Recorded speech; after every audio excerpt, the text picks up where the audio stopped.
Olá, muito bem-vindo a mais um Camarote 21, hoje com uma edição mini. Não, o programa continua do mesmo tamanho, mas é que nós vamos entrar no mundo mágico da arte em miniatura. Conheça o trabalho destes grandes artistas. Tem o russo Salavat Fidai, que esculpe pontas de lápis, os mundos de cerâmica de Irma Grunholz e os pixels da vida real de Johan Kallgren.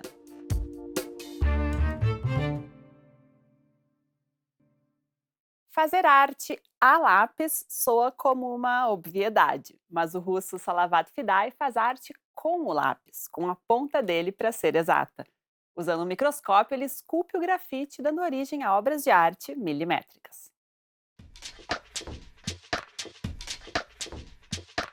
Normalmente ele serve apenas de ferramenta para a criação de obras de arte, mas chegou a vez do próprio lápis se tornar personagem principal da história. Esculpindo o grafite, o artista russo Salavat Fidai faz esculturas milimétricas sensacionais em pontas de lápis. As figuras geralmente têm de 2 a 5 milímetros de tamanho, um trabalho que exige 100% de concentração.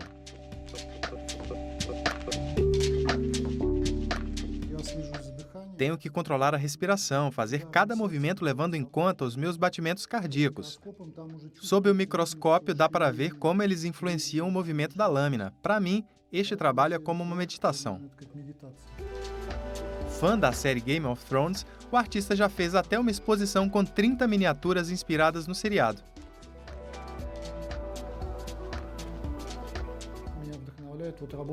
O trabalho dos figurinistas e cenografistas da série estimula a minha criatividade. Gosto de trabalhar com o tema porque sou muito fã da série.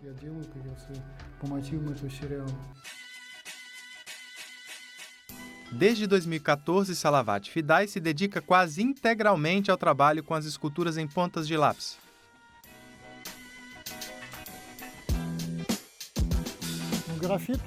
Grafite é maleável e firme ao mesmo tempo. Por isso, dá para fazer bastante coisa com ele. Meu sonho é que um dia o grafite adquira o mesmo status artístico de outros materiais, como o mármore, o bronze e a argila, por exemplo.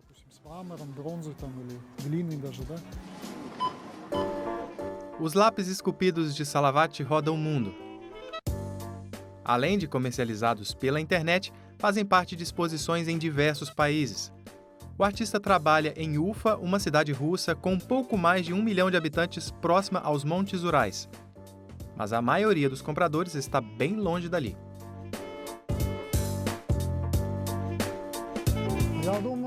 Acho que se existisse Instagram na época de Van Gogh, ele teria ficado famoso ainda em vida. A internet é um fator decisivo. Hoje não importa mais onde você está, onde você mora. Com as mídias sociais é possível ser conhecido rapidamente no mundo todo.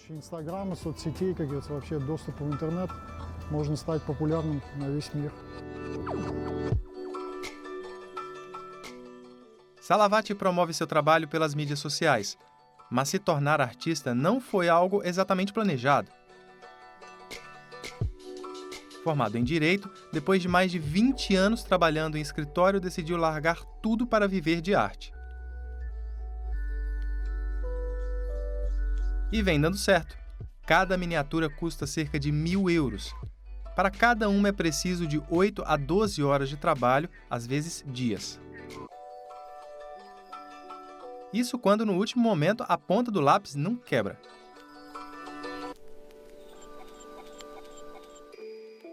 Salavat já fez mais de 400 esculturas em pontas de lápis.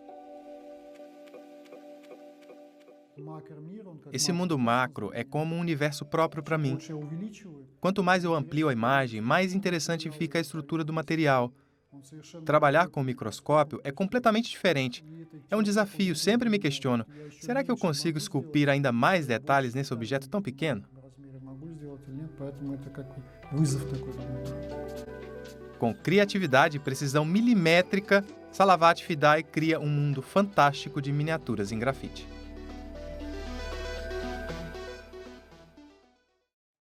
Você brincou de massinha de modelar na infância? Criou bonecos, brinquedos, cenários? Pois a designer espanhola Irma Grunholz faz isso profissionalmente.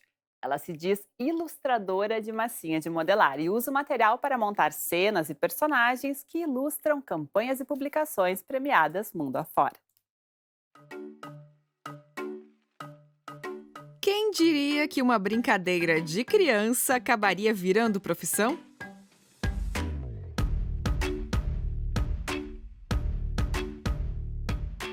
Usando argila e massa de modelar, a ilustradora espanhola Irma Grünholz cria miniaturas que impressionam. As 3 palavras que melhor descrevem meu trabalho são poesia, simplicidade e minuciosidade. Irma Grünholz se descreve como ilustradora de massa de modelar. Após modelar as figuras até o último detalhe, ela monta as cenas com as miniaturas.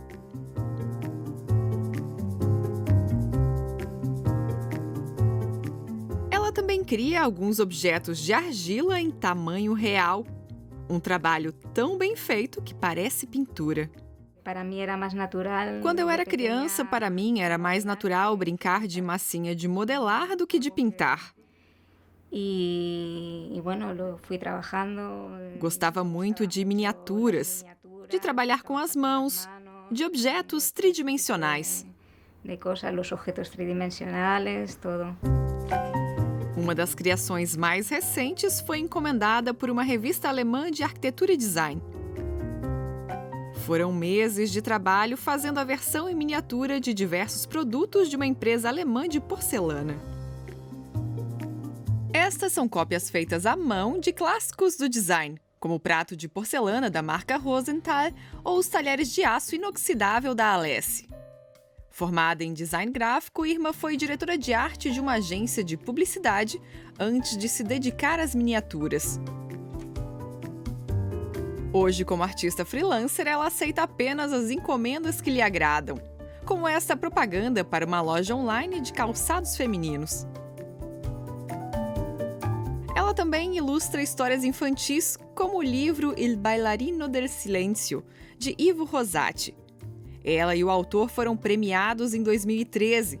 Cada imagem demandou semanas de trabalho. Irma não apenas modela as figuras, mas também constrói as cenas e o pano de fundo das histórias. Depois de fotografar as cenas, a ilustradora faz a pós-produção digital.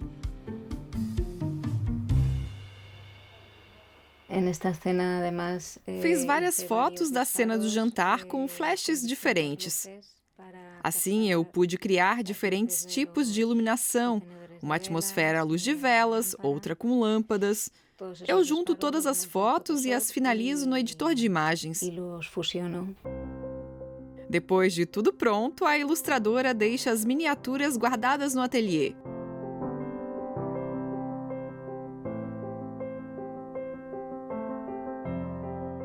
Já as esculturas de argila, feitas em tamanho real, são vendidas. Esta, por exemplo, custa 1.400 euros.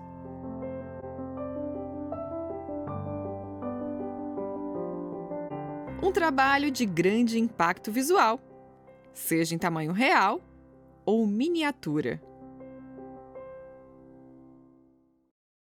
O fotógrafo alemão Frank Kunert é especialista em criar mundos absurdos.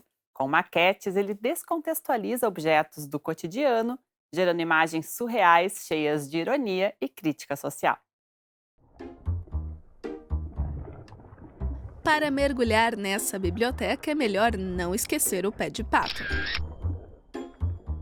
Bem-vindos ao Paraíso dos Mergulhadores, criado por Frank Kunert.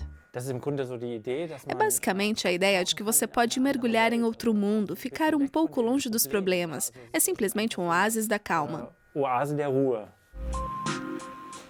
Esta maquete foi feita para uma foto que ironiza as imagens de férias perfeitas divulgadas em revistas de turismo.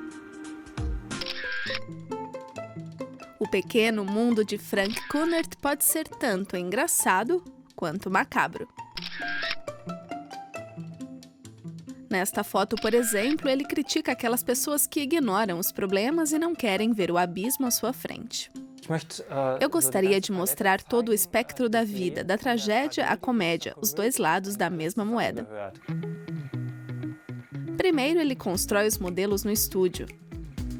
Seja uma cama, uma pia ou um vaso sanitário, cada detalhe é importante. Muitas peças ele compra pela internet.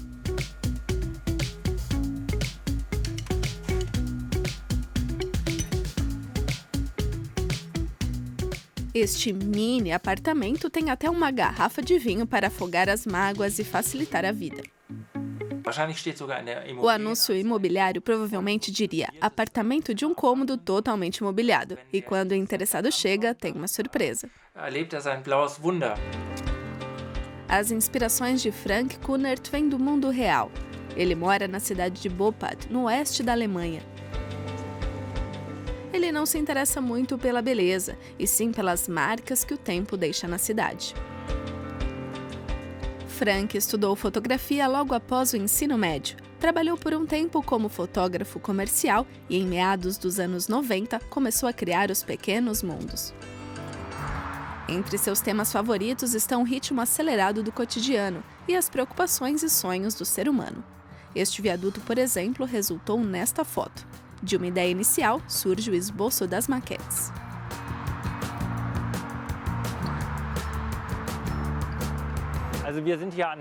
Estamos no meu viaduto favorito. Venho aqui várias vezes e então tive essa ideia. Como há escassez de moradia em toda a Alemanha, principalmente nos centros urbanos, por que não construir uma pequena casa nos pilares da ponte? Até porque casas compactas estão bem na moda, e isso seria uma forma de resolver parte do problema.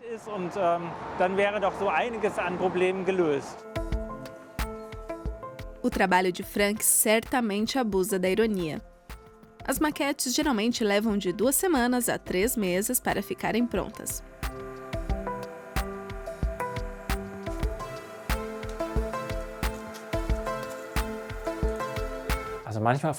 Às vezes me pergunto por que me dou tanto trabalho. Seria muito mais fácil usar o Photoshop, mas acho que fazer tudo manualmente é um jeito de dar vida às coisas. Frank é realmente do tipo analógico. Quando a maquete fica pronta, ele a fotografa com uma câmera de grande formato. Ele também abre mão da edição de imagens. As fotos são publicadas exatamente do jeito que são reveladas. Frank Kunert já publicou 3 livros ilustrados.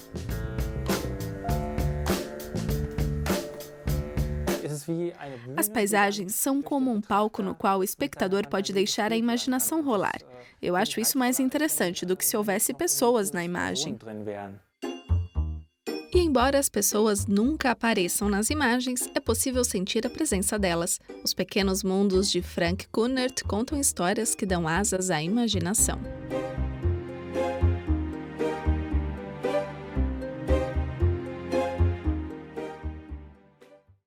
O Camarote 21 vai para um rápido intervalo, não saia daí.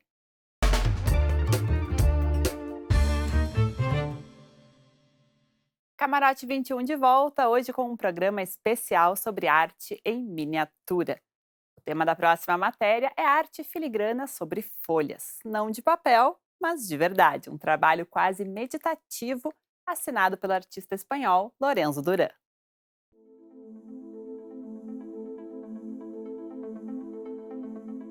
Uma simples folha cheia de detalhes. Usando a técnica de filigrana, o artista espanhol Lorenzo Manuel Duran transforma folhas de árvores e arbustos em obras de arte.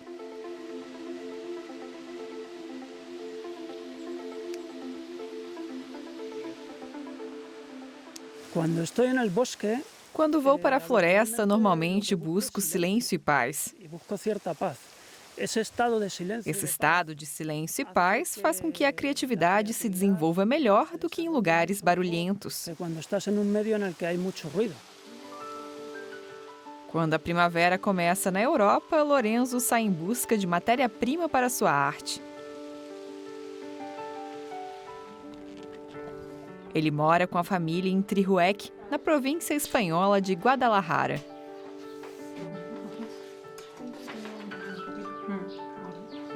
A casa dele parece uma galeria de arte, onde a conexão entre a natureza e o ser humano desempenha um papel central. O artista é fascinado por materiais naturais.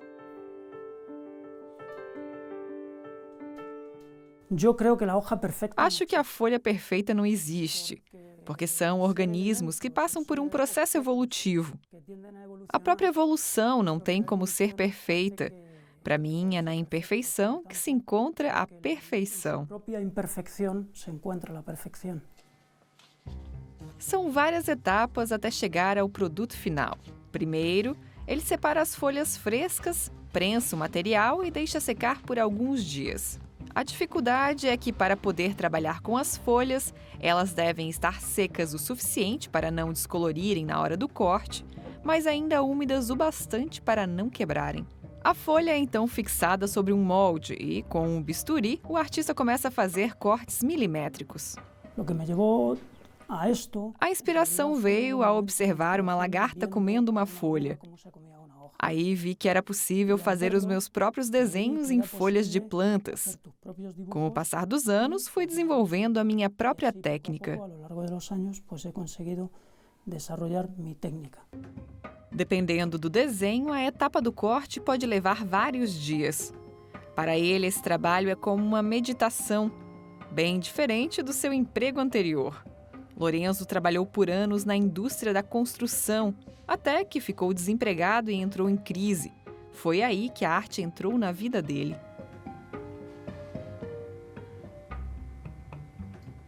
Primeiro se aventurou pela pintura a óleo, até que trocou o pincel pelo bisturi.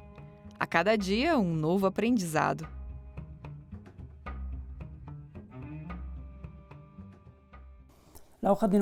Um lado da folha fica virado para a luz. É como se fosse a parte da nossa personalidade que todo mundo vê. E tem o lado da folha que fica na sombra, que na nossa personalidade é a parte que fica escondida. Quando você começa a trabalhar com a folha, na verdade, você está trabalhando com a parte que está na escuridão. Então, você tem que iluminar algumas partes e deixar outras na sombra. E no meu caso, essa iluminação era enfrentar o dia a dia e descobrir um talento que eu tinha escondido há muito tempo.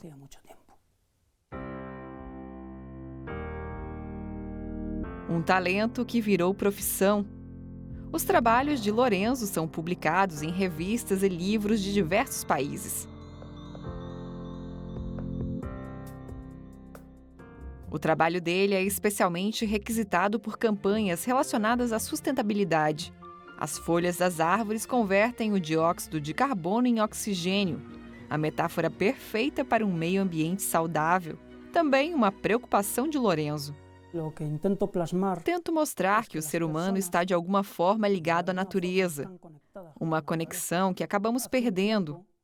Gostaria que o ser humano continuasse conectado com a natureza. Se conseguirmos fazer isso, podemos voltar a respeitar o meio ambiente. As obras de arte em folhas podem durar mais de 10 anos, o que varia de acordo com o modo de conservação. Mas no fim, assim como a natureza, essa é uma arte transitória. Clássicos da literatura em formato de bolso. Em seu canal no YouTube, o alemão Michael Sommer encena grandes obras com bonequinhos Playmobil. O resultado são resenhas literárias divertidas, como essa versão de Romeu e Julieta, de William Shakespeare. Ciao ragazzi e bem-vindos à história de Romeu e Julieta. Em Verona, a internet anda lenta e por isso as famílias rivais, Montecchio e Capuleto, ainda não conseguiram estabelecer um diálogo decente. Romeu Montecchio está apaixonado por Rosalina. Ah, Romeu, deixa essa Rosalina pra lá, vamos nos infiltrar nos Capuletos. Na casa dos Capuletos deve acontecer uma grande festa para a jovem Julieta conhecer o seu futuro noivo, o Conde Paris. Em vez disso, ela vê Romeu. Uau! E ele, uau! Os dois vão para o jardim dos Capuletos. Julieta, da sacada, diz: "Eu te amo, Romeu." E ele: "Sério? Eu também. Então vamos nos casar." E é isso que eles fazem no dia seguinte. Frei Lorenzo, amigo de Romeu, celebra o casamento. Romeu diz a Julieta: querida, vai indo para a noite de núpcias, eu vou em seguida. Romeu acaba entrando no meio do fogo cruzado entre as famílias e diz para o primo de Julieta: ei, temos que ser amigos. Bom, mas o primo então mata Mercúcio, amigo de Romeu. Romeu mata o primo de Julieta e acaba sendo banido. Não, preciso ir para a noite de núpcias com a minha noiva. Na manhã seguinte, Romeu pula a sacada e Julieta diz: mas a cotovia ainda não cantou. Ah, então eles têm que me matar. Não, vá, meu amor. A mãe de Julieta diz: querida, você vai casar na quinta-feira com o Conde Paris. Ela, em pânico, recorre ao irmão Lorenzo. O que devo fazer agora? E o irmão Lorenzo: sem pânico, tome estas gotas homeopáticas que vão fazer você parecer estar morta. Julieta bebe as gotas homeopáticas. Todos acham que ela morreu e Julieta é velada. Romeu fica sabendo e diz: não, meu amor morreu, então vou tomar veneno. E ele morre aos pés dela. Julieta acorda e pensa: Romeu já chegou? E não, ele está morto e não deixou veneno para mim. Então vou me apunhalar. E é o que ela faz, e eles ficam unidos para sempre na morte. E essa é a razão, queridos pais, pela qual os adolescentes precisam dos smartphones.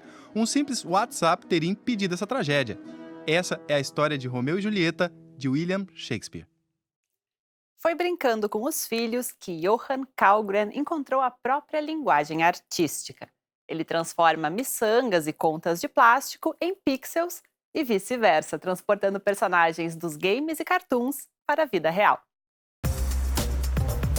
Um bueiro se transforma em um Muppet. Coisas curiosas acontecem na cidade de Motala, na Suécia. Nesse poste de luz surge o rosto simpático do robô Bender do desenho Futurama.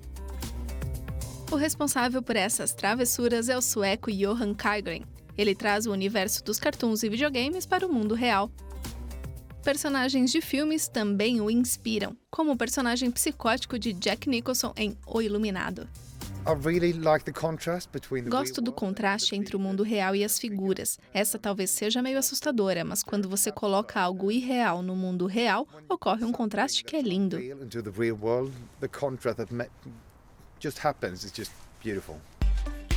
O ateliê do artista fica no quintal de casa. É aqui que surgem os personagens feitos com pequenas contas de plástico. Colando uma na outra, ele cria um efeito de pixel com um look típico dos jogos eletrônicos dos anos 90.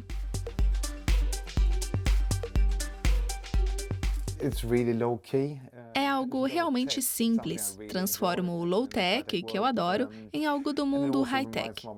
Isso me lembra da minha infância, quando eu jogava videogame. É por amor. Depois de montar as pecinhas, é só passar a ferro e pronto. Johan estudou Belas Artes por 3 anos, mas foi em 2014 que começou a trabalhar com as contas de plástico. Hoje tem cerca de 20 mil obras, com preços que variam de 30 a 1.500 euros.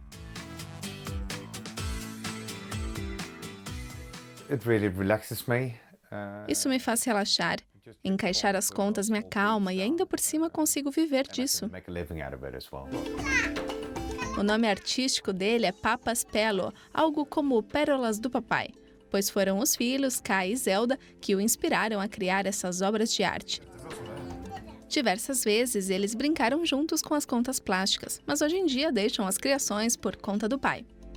Acho um pouco estranho que meu pai trabalhe com miçangas. Nenhum dos pais dos meus amigos faz isso. Eles ganham dinheiro com profissões mais tradicionais. Acho legal o que o meu pai faz. Ele é provavelmente o único do mundo que faz isso. A arte retrô de Johan pode ser vista por todo o mundo, como neste hotel em Berlim. O artista divulga seu trabalho principalmente pelas mídias sociais.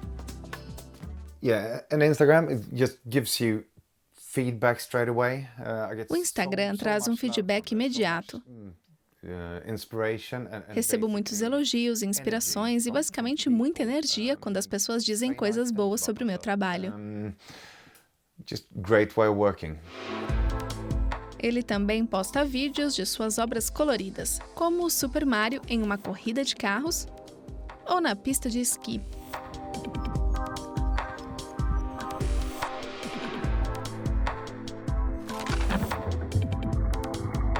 Johan quer tornar o dia a dia das pessoas mais leve, presenteá-las com algo divertido. E a inspiração não vem apenas de personagens, mas também de objetos cotidianos. Como esta caixa de energia elétrica, ela se torna uma igreja com direito a cemitério, torre e relógio.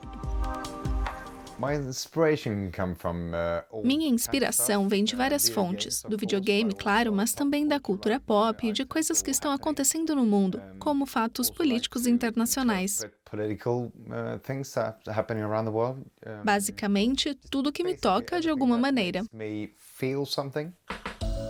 Com certeza ainda veremos mais figuras pixeladas passeando pelo mundo real.